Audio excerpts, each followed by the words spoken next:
So, what if you had the opportunity to ask marketing experts who specialize in launching any questions to help you right now today have your most successful launch of 2024? What would you ask them?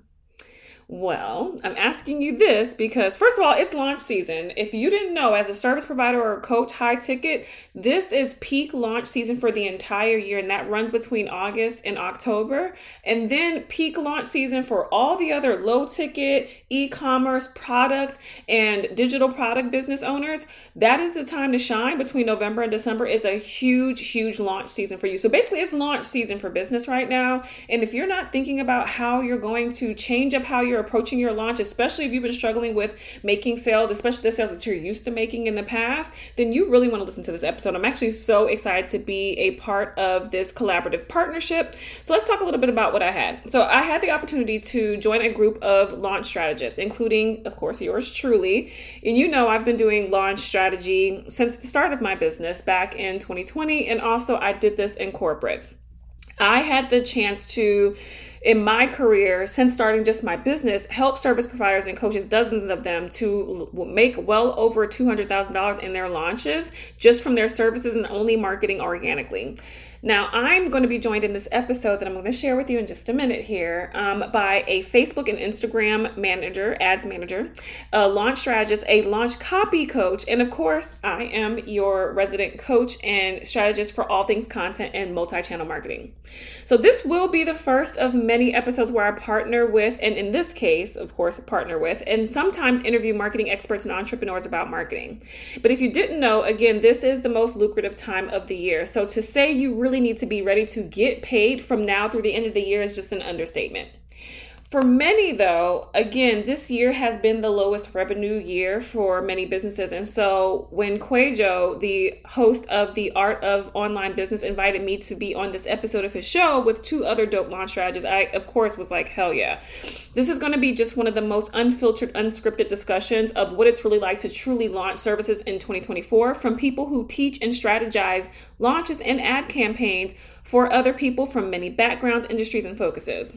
And so I wanted to kind of get you a little hype for the episode. So my three biggest things that I want you to listen out for when you're listening to this episode is, first of all, we talk about how people are definitely shopping and investing differently, and the problem that they want to solve right now today, and how it needs to be articulated for them to convert into paying, especially for your high ticket and premium offers, needs to be different now than it was when you started your business. The second big takeaway that I want you to listen out for, the discussion around it so you can take notes, is what they are buying and the containers that they want to be served in might also be different. So this is kind of like speaking to, if you're used to, oh, I only want to do group coaching programs, maybe you need to be considering a one-on-one situation. Maybe you need to consider an accelerator where it's a little bit faster than your typical 6-month, 12-month program. That's something to look out for. It's a great discussion around it. And Chelsea really brought up a great point around this.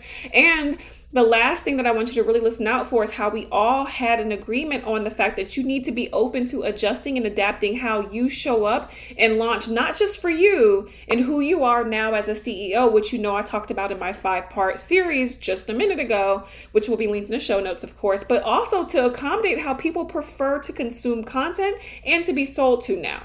This goes both for content and your messaging. There needs to be some really big shifts in how you're approaching this. So without further ado, I'm going to play the clip. I want you to listen to this episode, take notes. In the show notes, I will have everyone's contact information, all their resources, and I'll wrap it up and bring it home for you.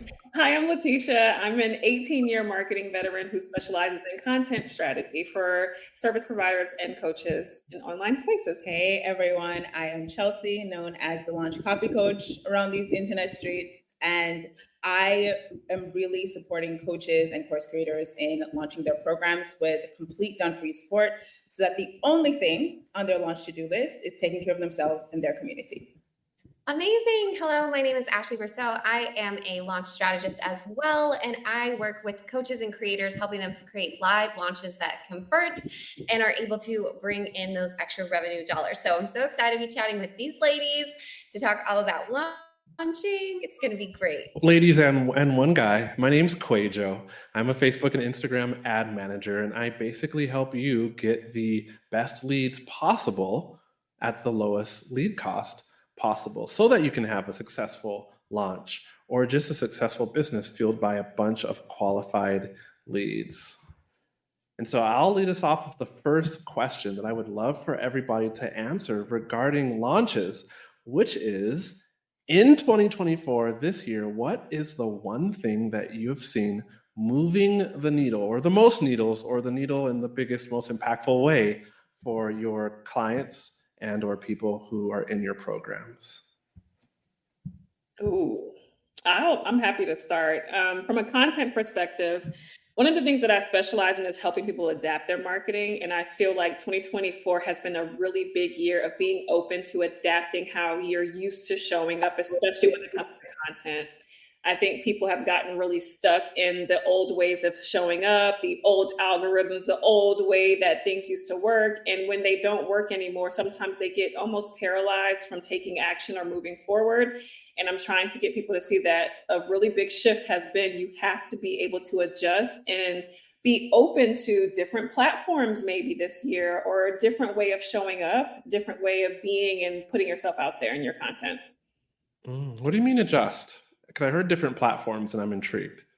Yeah. So I found that a lot of people, when I came from like the pandemic startup with businesses, right? And at that time, I feel like we were all very much clinging to a specific platform or whatever our coach taught us to do. And I think a lot of people have fallen into a bucket of whatever my coach taught me, that's what it is. And that's the strategy.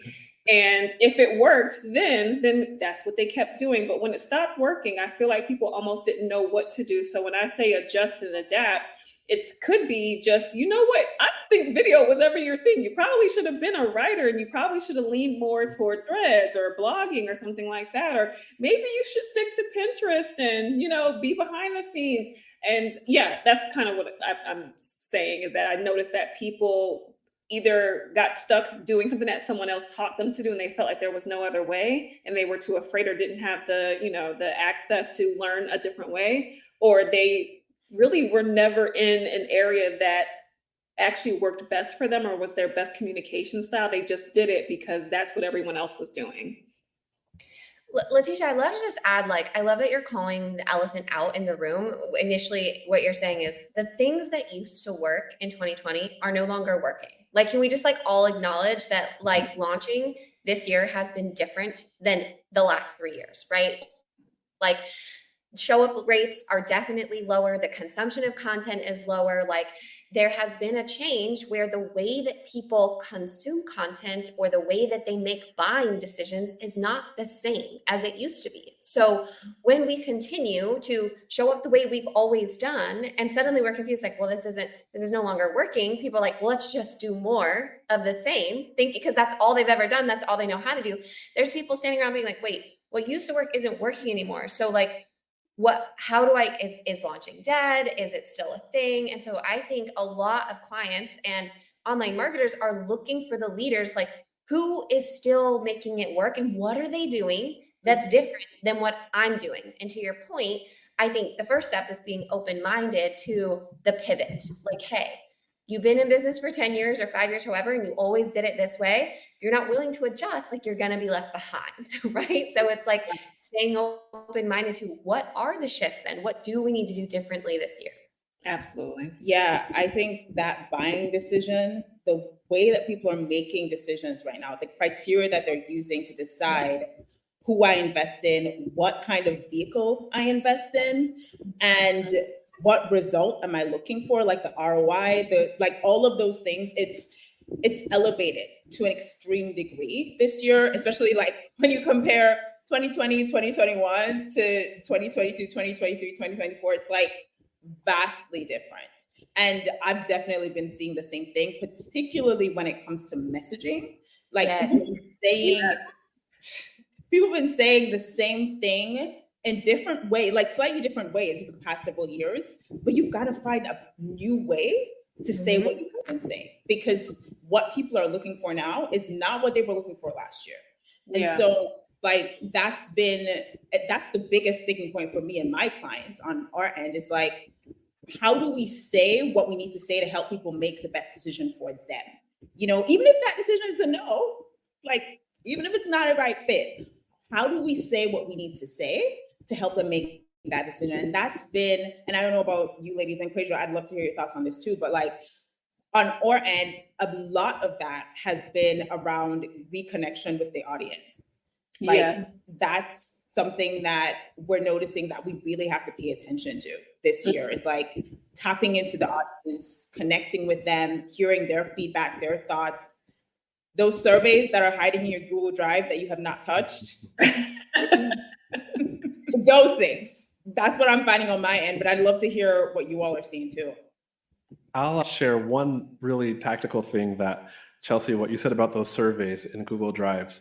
This was something that really worked for me when I was generating not launch content, but podcast content, which easily could be interpreted for launch content, right? What I did was I took and it's not my own idea, I brought it from somebody else, but I took transcripts from my coaching calls, because I do one-on-one coaching throughout the month for people who want help and eyeballs on their Facebook ads to run ads like I do, right? And so I took all those transcripts. I use Fathom for my note taker. What do you ladies use? Yeah, Fathom's great. Okay, cool. Loom actually has an AI now, so I just use that. It's wonderful. Ooh, I did not know that. Okay, so what I did was I took the transcript. Loom has an AI. All right. Yep. So much is changing in the AI space so quickly. Where was I? Fathom. I went into Fathom for each of the calls, and I started making a knowledge base in Google Docs, which just means I would get the call transcript, not the call summary, but all the words from the transcript, and paste that into a Google Doc. And then I just downloaded that entire Google document. They do have a limit, by the way. So like now I have 2, and I uploaded it to ChatGPT, and then I asked ChatGPT to pull all the questions from it.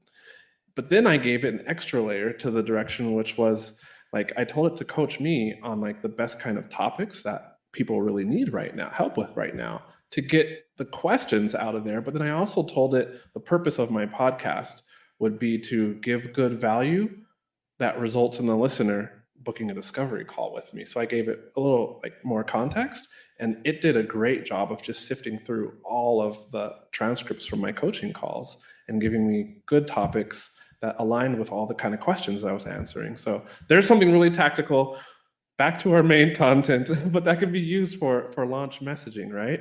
That's really cool. The shift that I've seen with what's up? Oh, no, sorry. I was just going to say, like, there was something that Chelsea mentioned. I'd love for her to dive in more, or like get Latesha's perspective on, was you're saying that people aren't looking for the same thing as before. And so I want to know then, like, what is it what are they looking for now that they weren't looking for before? I would love to hear what you guys feel on that. I actually have just a funny comment that I want to make. I feel like from like 2020 to like early 2022, because we were bored, we had a lot of disposable income, we were all starting businesses and doing random things or expanding or having to shift businesses because maybe they had in-person businesses. We would have literally bought air because we had the money to buy air, even though we know air is free for everyone, we would have purchased it. And I feel like that did not force a lot of people to think about their messaging, to think about what they needed to say or what people needed to hear. No one was really learning true sales strategies, true marketing strategies. They were really just popping up, talking about whatever, showing a few screenshots, and people were like, I'll buy it. 20K, sure, pay it in full. And I think what we now are seeing is a skill set deficit where people are lacking the marketing and sales skill sets to really grow and expand businesses through launching, because they were not actually truly taught how to do so. That's just a funny thing. I was like, people would have bought air for years and didn't care how much it cost. And now it's like, oh, you need substance. You need to actually know your people. Some of those people are feeling very different about business and life and whatever's going on. And you have to talk to them on a very different emotional level. And that those emotions are not what they were feeling back then. It's just very, very different. Skill set deficit on the marketer side, right? A lot of marketers didn't learn the skills to sell. Well, I'd love to know, Chelsea, what do you think the buyer is looking for? We all know messaging has to change, but what is it about messaging now that we have to talk to that we didn't used to have to talk to? Yeah, I think that there is a level of jargonness that we can get into to kind of put on the sort of illusion of I know what I'm talking about, I know what I'm saying, I'm the expert, that I think a lot of people are now seeing as BS. And they're like, yeah, no, we're not, like, what's the we're not here for your Stripe screenshots, we're not here for your PayPal screenshots, we're here for the real deal. Like, you look at my business and you tell me, is this going to work for me, yes or no? And if it's not, recommend something else. I think people are looking for a realness that has been lacking up until this point. Like, up until this point, we've gotten away with selling or thing instead of being human and being like, yeah, no, this isn't going to work for you. Prime example, often on like sales pages and webinars, etc., you see the section on, is this is going to work for you if, or this is for you if, and they'll have like low-key ridiculous bullet points like, you're an action taker and you're willing to, like, you're you know, what is it, like, you're not into get rich quick schemes. Like, come on, people. If I'm looking for a solution, I'm like, trust me as a consumer to know if I'll take action on it or not, right? Like, that's not a criteria. That's not a buying criteria. So people are looking for specific reasons why this is going to work for them or not. They're looking for real guidance, somebody who's going to actually ask them questions before they pitch the thing. You know, like, let's hear where you're at before I tell you if this thing will work for you or not. There's just a humanness that I think people are looking for, in addition to the real, like, ROI from something that we would get away with it before because we would buy anything. Like, marketers would get away with talking all kinds of craziness and making all kinds of crazy promises, but we can't get away with that anymore. We really have to know, like Latesha was saying, who a person is and where they're at in order to make a recommendation that actually is real for them, because that's honestly what they're looking for. I don't know, what have you been seeing? I actually have a question for you, because I don't want you to forget. When you say, so that section, let's take that section for instance.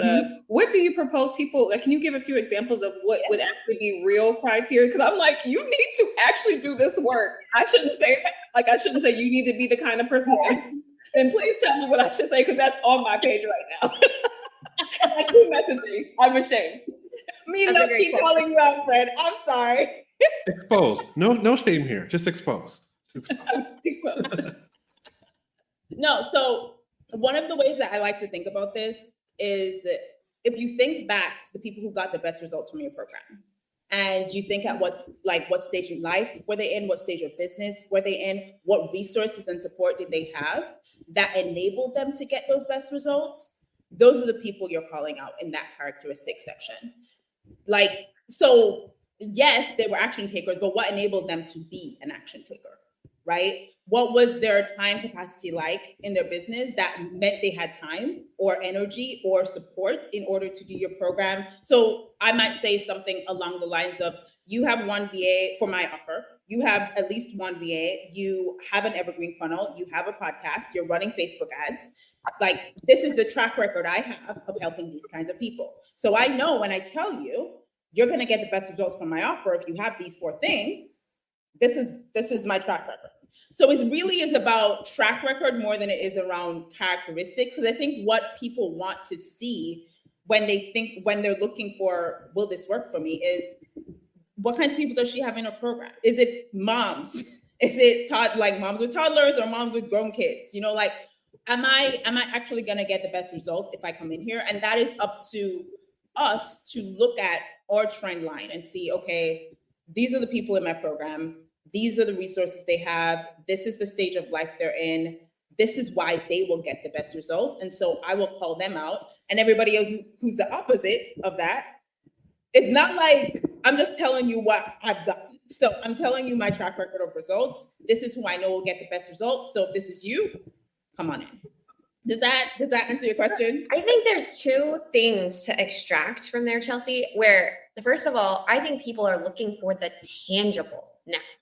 It's like not enough to be like, want to live your dream life and, like, you know, make millions and have all this financial freedom, and like, okay, let's like bring it down a little bit, because yes, there needs to be a bit of aspiration, but also you can't sell just the fluff. Like, there has to be something tangible. To your point, like, are you an action taker? Well, everyone thinks that they're an action taker. And maybe, right? Like, I also think there's a little bit of lack of trust where, and this leads to my second point, where people are more intelligent buyers than before. So part of the reason I think the messaging has to change, because back in 2020 is like still kind of the wild, wild west. To your point, Latesha, everyone has disposable income. Let's just try this out and buy it. And they're not asking very many questions because they're new, they're green, they've never done this before, they don't know what they don't know. But by now, they bought the courses, they've hired the coaches, and guess what? They still don't have the results they were promised. And so they've been burned. And so now they're looking for something specific. I want one-on-one. I want accountability. I want implementation, things that are done for me, right? And so they are looking, that's a harder sell because they're a more intelligent buyer. They're not like the green newbie, right? And the lack of trust they have a lot facilitated by us as marketers, right? We're like selling the dream, but how many people are not fulfilling on that promise, right? Not everybody in the space has a high level of integrity or a high level of like care for their clients, right? Like they actually care, they get results. And so I think part of that means that buyers take longer to make buying decisions because there's a lack of trust. Like, okay, well, I've invested in a program like this before, so why is this going to be different? Like, we have to be able to blatantly say why this is different and know what they have tried before in the past in order to explain how this is going to be different, right? Yeah. And part of that is like the buyers have a lack of trust in the experts, right? Because they've worked with experts before and it didn't work for them, but they also have a lack of trust in themselves because how many of you have clients or how many of you resonate with the fact that you're a course junkie and you buy this thing and it sits like in digital on the digital shelf and collects dust and you're like, oh yeah, I bought that thing. I never took action on it. Yeah. So if I spend $2,000 more on a program, am I actually going to do the thing, right? Mm-hmm. There's a lack of trust for them on the marketing side, but also personally, like, well, I bought this before and I didn't use it and I should have, but I didn't. So there's like, I think a little guilt there too of like, am I actually going to take action? They lack trust in themselves. And I think part of that is like the information overload. Like everybody has a program, everybody has a course. There's a dopamine hit. As soon as you hit the buy button, you're like, yes, I finally have it's like solved. And then the dopamine, you don't do the work and you already got the dopamine hit. So it's like, oh, okay, like on to the next, to feel good, you buy the next thing. You don't do the work, right? I think it's like, how do we as marketers get more clear, get more honest, get more transparent about the work actually required? So we're enrolling the right people that are actually going to do the work and get the results, right? Which benefits you when you have great, amazing testimonials from people that are actually getting results, and filtering through like, hey, if you have tried this before, this is where my program might be different. Or, hey, here's who this program is not for. You're brand new, you do not have a VA, you have no support, like you are not ready, and not being afraid to push people out the door that are not ready for your program, right? 1,000. I agree. I'll add a client example for the listener who's like, what would that look like? Making the messaging a bit more relevant and being really specific. I'll lead with a quote. It's by Thomas Jefferson, probably not a new quote to everyone, but we often miss opportunities because it's dressed in overalls and it looks like work. And I said that during a call I was doing earlier today, because as we were talking about ad testing, one person's like, this seems like a lot of work. And to the listener right now in 2024, I guess the bottom half of 2024, oh my gosh, Christmas is coming. It does seem like it's more work to differentiate ourselves. And yes, we're going through a market that's more sophisticated now. Like, I'm not the only Facebook ad manager. Somebody who might need ads help has already heard all the promises of Facebook ads glory, right? And making 10x and your SLO funnel. So what makes me different from somebody else? Like, I do have to bring to the conversation, like, can I speak to what my ideal customer is going through right now and not last year? And so here's an example from a client. We were running ads to her webinar for a high ticket offer. I think, it's not super high, like $1,200. And it was working great. She's in the real estate industry. And before, this webinar was called Double Your Business in 6 months. And it was converting quite well. And we hit kind of a speed bump at the end of 2023, where it just wasn't converting as well in Evergreen. And we tried many, many things because I'm an ads manager, I do testing, right? And then what we ended up doing was changing the messaging because we're like, well, actually, what has changed in the market? Like, do realtors even feel like they could double their business in 6 months? And it was like, oh, this messaging was back from when interest rates were really low and people were just buying up houses. And it was kind of like the heyday. There's always heydays, right? But the most recent one before interest rates started going up like super high. And then, oh, this messaging was from back before. There was this random thing called, well, it's a big deal to real estate agents, but something where like the buyer was able to buy, what was it? The buyers had to pay their own fees. Something changed in the fee structure for hiring a realtor, which put a lot more power in the hands of the buyer or made the buyers a lot more selective.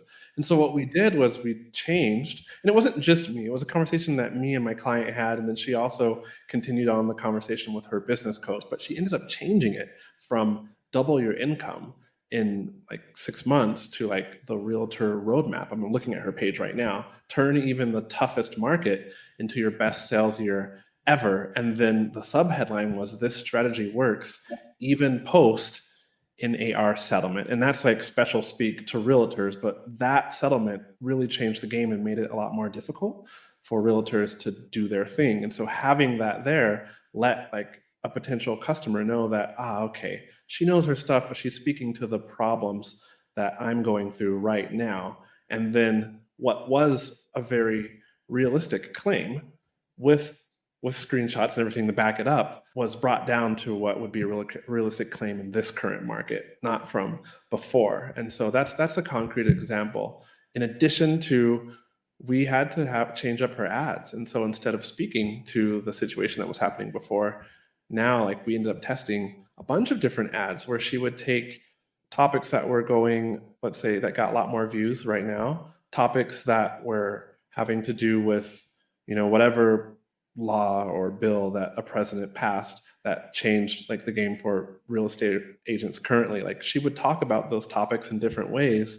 We still had similar ad copy, but just like the hook was different to make sure that it was more relevant to the current situations going on. So that's a clear example from the ads perspective of how you just have to change your messaging for your launches or your evergreen webinar or your evergreen products in this case, to make sure that they speak to the relevant current situation. I think that's the key that you're talking about, Kwadwo. It's like you have to speak to the pain point and you have to be specific. To say double your business in 6 months, first of all, that's not a pain point. And it's a very vague promise. Double your business. What does that mean? Like double my clients, double my revenue, double my team. And it's not specific in terms of, well, are you talking to realtors or are you talking to course creators? Or there's no identity piece in that either, right? And so to then say, hey, how to do, like the example I gave was like beautiful because it spoke specifically to the market as it is. We're in a constricting economy right now. Like inflation is up, interest is up, everything is up. And so to just say, hey, let me help you double your business, people, it's not believable unless you're able to pinpoint on those exact things, like how to double your launch rates, or even better, how to make $10,000 in your next launch on a low ticket offer, even in a constricting market, right? That would be more of a title that it's like, okay, if someone's struggling with their low ticket offer and they can't even make $10,000, right? To your point, you're like double your revenue wasn't even believable. It's like, how do we bring it down to them? What are people really looking for? They're just looking for their next client, right? They just like, how do I get my next sale? If that's it, then we want to bring in those, like, what are their top 5 pain points? And what are their actual top 5 desires? Because right now their desire isn't like, I'm going to double my business. It's like, can I just get like my next client in the door so that I make sure that my business is still in business next month? Kind of a thing, like where are the clients sitting on the timeline of like, what's the most pressing issue? And I love that you just like illustrated that so beautifully, because that I'm like, yes, that makes perfect sense why that pivot works. Yeah. I want to piggyback on what you just said, Ashley, because I think the power there is the most pressing issue, like the most urgent priority pain point. I think that a lot of the time we can end up in situations where we speak to generalized pains and overview ideas that we know, like to Latesha's point earlier, we know those people used to respond to those things, but what's urgent today?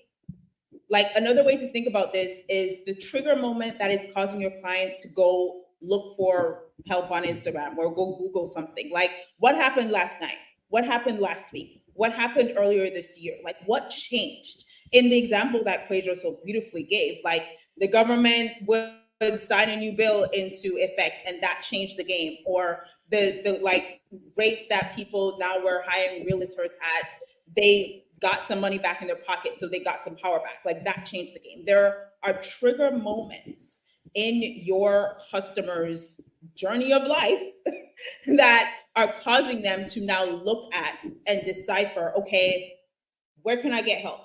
What do I need to do now? Those moments are the moments that you call out, because then they recognize, oh, they're talking to me. And now I have an opportunity to respond. And I don't know, Latesha, if you're seeing this in like social copy too and content and like either long form, short form, I'd love to hear what you're seeing as well around that stuff. I've literally had to have people who have been so certain of target audience and all these things. I'm like, ooh, first of all, we need to go back. It's beyond just a target audience now, which is a generalization of a group of people. You need to be very specific. This is now giving buyer persona, like specific qualities of people and personas and profiles of people that you've actually successfully worked with in the most recent past. And tell me everything about this person. I literally have them going through setting up this buyer persona and then mapping out something that I call a client awareness map, where you detail the struggles, the beliefs, all of the things that they've tried, like the top 5 things that they tried, the top 5 beliefs that they have about their problem, the solution that you're offering you specifically in your program, your service, your course. And you need to be able to tell me those 5 things. You can't give me top 5 things and you don't know your people well enough. And we need to go back to those intake forms. We need to go back to those client results and go back through our program calls and start to document these things. We really need to more deeply understand people, because that's what improves content. And I feel like people are jumping to make a specific format of content. I should do a reel. I need to do YouTube now. I need to do this. That format of content isn't going to help you. The context of that content isn't relating to the buyers that you need to be attracting right now, who are actually going to do well. People who did well in my coaching programs back in 2020 would not be doing well right now with how I need them to perform. I could never work with those people. And I think a lot of people need to go and reevaluate who they're targeting and stop looking at these generalizations, those just women entrepreneurs. You know how many men, I want to work with men who have a startup. What man? Please tell me more about this man or this woman entrepreneur, because that is not cutting it these days. But Latesha, if I get too specific about the person who I want to work with, what about all those other people who are kind of a good fit for me? The way we get this question as marketing people, like, I don't want to, exclude people. This is not an access issue. This is not this is not one of those issues where you're excluding people in a negative way. This is you avoiding tricking more people into buying the wrong thing that's not for them. It's you getting yet another client who isn't performing the way that you thought the last 5 people performed, because you were just so excited to get that client. We need to be more exclusive with who we're trying to attract if we want to get those results and to be proud of what we're doing with our clients. So I feel like instead of looking at it as excluding or leaving people out, we're looking at it as, I am looking for people who actually kind of are very similar to people that I know will do well, so that they will also or be more likely to do well. I think it was very up in the air because, again, a lot of things lined up for a lot of people over the last few years leading up to, 2022-ish. And with all of those things now gone, when it's very, I would say, challenging, in the most challenging of years, you have to be more strategic about what you're doing. So if we take it back to Kwadwo's example, right, of real estate, maybe I am going to still get in that good school district. However, it needs to be a fixer upper. Maybe I don't get the 4th bedroom. Maybe if it has a little loft or a little extra space, that can be the office. Like, we have to get creative and more strategic about how we're approaching the search. And if we can do that same thing with our target and the clients and the profiles, I think people would do much better. And then I can talk about content all day. Agreed. I got a technical question because I feel like the listener's going to want to, before they finish the episode, get some very super practical advice on something that they could do in their launch this year that will make a difference. Because we've talked about messaging and being more relevant and including things that we can do to increase trust and also speak to somebody who is dealing with problems that we may not have addressed in a certain way in the past, right?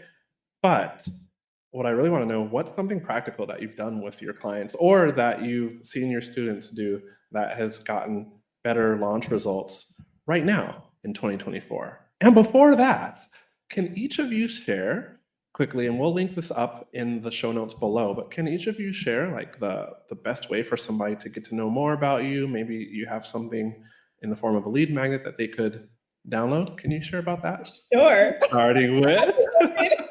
We're all like watching each other, see who will go first. I can jump in. If you all are looking to connect with me, I'm on Instagram at the Launch Copy Coach, and it'll be linked in the show notes, I'm sure.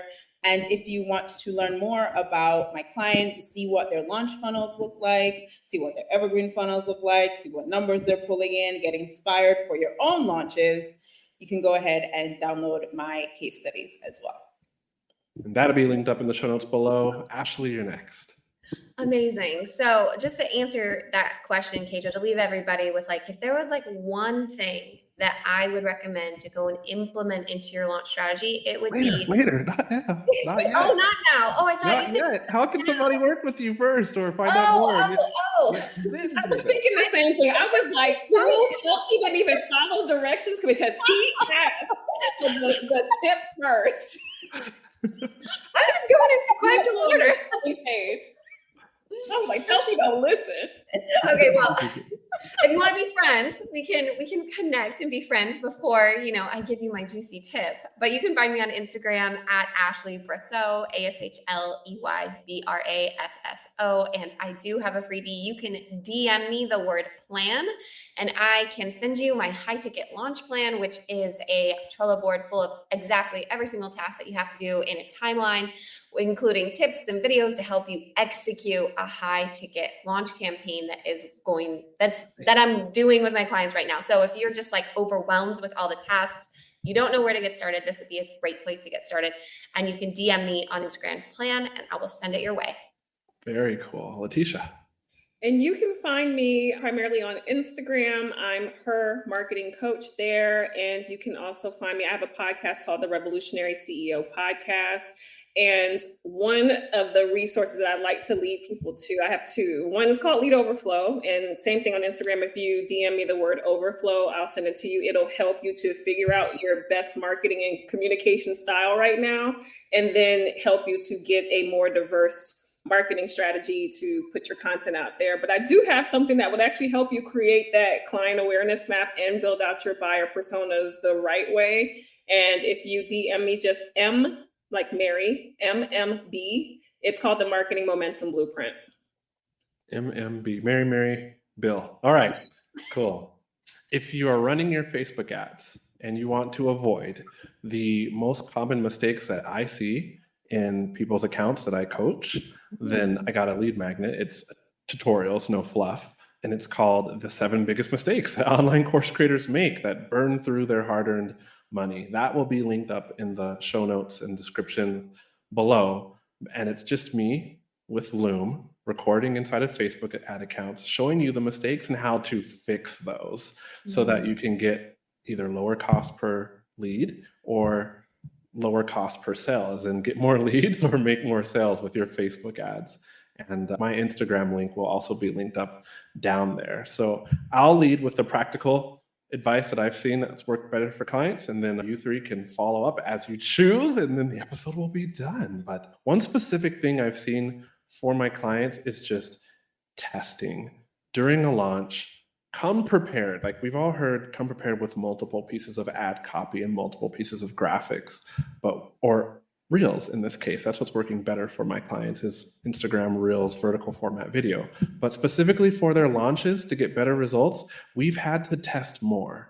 Whereas in the past, maybe 2 years ago, you could get away with just 2 different pieces of ad copy and maybe a handful of different, video or graphics. Now it's like 3 ad copy minimum with an option to come back and make different hooks or like the different top 3 lines of the best performing ad copy later on to see your lead cost for your registration for your launch come down, and then 7 to 9 different pieces of ad creative that we're just pairing with the best performing ad copy. So there's more testing involved, and that's okay. Just do the work ahead of time, and then don't be afraid to test.